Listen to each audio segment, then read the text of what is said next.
আজকে আমরা কথা বলবো যারা টাকনুর নিচে লুঙ্গি পায়জামা অথবা প্যান্ট পরিধান করে তাদের ব্যাপারে ইসলাম কি বলে। আজকে আমরা এই বিষয়টি জানবো ইনশাআল্লাহুল আজিজ। টাকনুর নিচে কাপড় পরিধান করা বর্তমান সময়ে স্টাইলে পরিণত হয়েছে।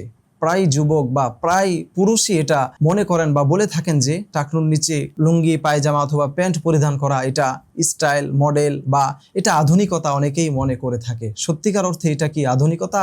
না, ইসলাম আমাদেরকে এটি নিষেধ করেছেন। একজন পুরুষ কখনো টাকনুর নিচে লুঙ্গি পায়জামা অথবা প্যান্ট পরিধান করতে পারে না। নবী সাল্লাল্লাহু আলাইহি ওয়াসাল্লাম কঠিনভাবে নিষেধ করেছেন। তবে হ্যাঁ, শীতের সময় যদি আমরা কেউ টাকনুর নিচে ঠান্ডা লাগবে বলে কাপড় পরিধান করতে চাই, সেই ক্ষেত্রে পায়জামা লুঙ্গি অথবা উপর থেকে নেমে নিচে যাবে এমন কোনো কাপড় টাকনুর নিচে আমরা পরিধান করতে পারবো না। ইসলাম আমাদেরকে এই অনুমতি দেয়নি। যদি আমরা শীত লাগে এই অজুহাতে যদি আমরা কাপড় পরতেই চাই, শীত তাড়ানোর উদ্দেশ্য যদি কেউ কাপড় পরতে চাই, তাহলে সেই ক্ষেত্রে আমরা মোজা পরিধান করতে পারি।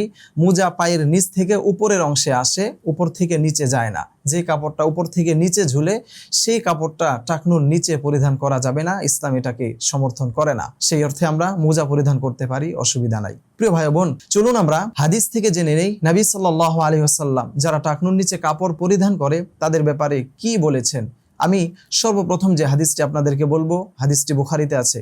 নবী সাল্লাল্লাহু আলাইহি ওয়াসাল্লাম বলেন, মা আসফালা মিনাল কাবাইনি মিনাল ইজারি ফাফিন্নার। যেই কাপড় টাকনুর নিচে যাবে সেই অংশ জাহান্নামে জ্বলতে থাকবে। এখানে অনেকেই ব্যাখ্যা দিতে পারেন পুরো শরীর তো আর জাহান্নামে যাচ্ছে না, শুধু অল্প অংশ জাহান্নামে যাবে। প্রিয় ভাই, আপনার মনে রাখা উচিত, একটি গাছের গোড়ায় পানি দিলে গাছের আগা পর্যন্ত যেমন কার্যকারিতা দেখতে পাই, ঠিক তেমনি ভাবে পুরো মানুষটাকে জাহান্নামে দিতে হয় না। আমরা পুরো মানুষটাকে জাহান্নামে দিতে হয় না। আমরা যদি দেখি একজন মানুষের সামান্য অংশ জাহান্নামে গেলেই বাকি অবশিষ্ট এমনিতেই তছনছ হয়ে যাবে। এজন্য আসুন আমরা টাকনুর নিচে কাপড়, সেটা হোক পায়জামা লুঙ্গি অথবা প্যান্ট, কোনোটাই পরিধান করব না। দ্বিতীয় যে হাদিসটি আমি আপনাদের সম্মুখে পেশ করব, সেই হাদিসটি মুসলিমে আছে।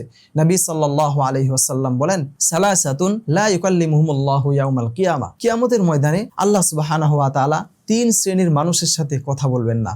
ওয়ালা ইউজাক্কিহিম, তাদেরকে পবিত্র করবেন না। ওয়ালা ইয়ানজুরু ইলাইহিম, তাদের দিকে তাকাবেন না। ওয়ালাহুম আযাবুন আলীম, এবং তাদের জন্য কঠিন যন্ত্রণাদায়ক শাস্তি আল্লাহ সুবহানাহু ওয়া তাআলা দিবেন। সেই 3 শ্রেণীর মানুষের মধ্যে এক শ্রেণী মানুষ তারাই যারা টাকনুর নিচে লুঙ্গি পায়জামা অথবা প্যান্ট পরিধান করে। প্রিয় ভাই, আবু দাউদ শরীফে একটি বর্ণনায় আমরা দেখতে পাই, যারা মূলত টাকনুর নিচে কাপড় পরিধান করে তাদেরকে বলা হয় মুসবিল। আর সেই হাদিস থেকে আমরা জানতে পারি মুসবিলের ইবাদত কখনো কবুল হয় না। বেশ কয়েকটি হাদিস আমি আপনাদের সম্মুখে পেশ করেছি।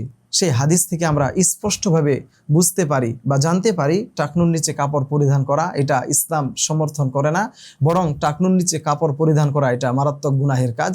অনেক আলেম এমনও বলেছেন, যদি অহংকার বশত কেউ কাপড় পরিধান করে থাকেন তাহলে সেটা নিশ্চয় কবিরা গুনাহ, অনেক বড় গুনাহের কাজ হবে। মূলত পুরুষ টাকনুর উপরে কাপড় পরবে আর নারীরা মহিলারা টাকনুর নিচে কাপড় পরিধান করবে। কিন্তু আধুনিকতার ছোঁয়ায় আমরা পুরুষ মহিলাদের সাজে আমরা নিজেকে সজ্জিত করছি, আর মহিলারা পুরুষের সাজে নিজেকে সজ্জিত করছে। বর্তমান যুগে আমরা দেখতে পাই পুরুষ টাকনুর নিচে কাপড় পরে আর মহিলা টাকনুর উপরে কাপড় পরে। আমরা তার উল্টোটা করছি। প্রিয় ভাই, আসুন আমরা এই সমস্ত কুপ্রথাগুলো বর্জন করি। আল্লাহ সুবহানাহু ওয়া তাআলা আমাদেরকে যেভাবে বলেছেন আমরা সেভাবে মেনে চলার চেষ্টা করি ইনশাআল্লাহুল আজিজ। আসসালামু আলাইকুম ওয়া রাহমাতুল্লাহি ওয়া বারাকাতুহু।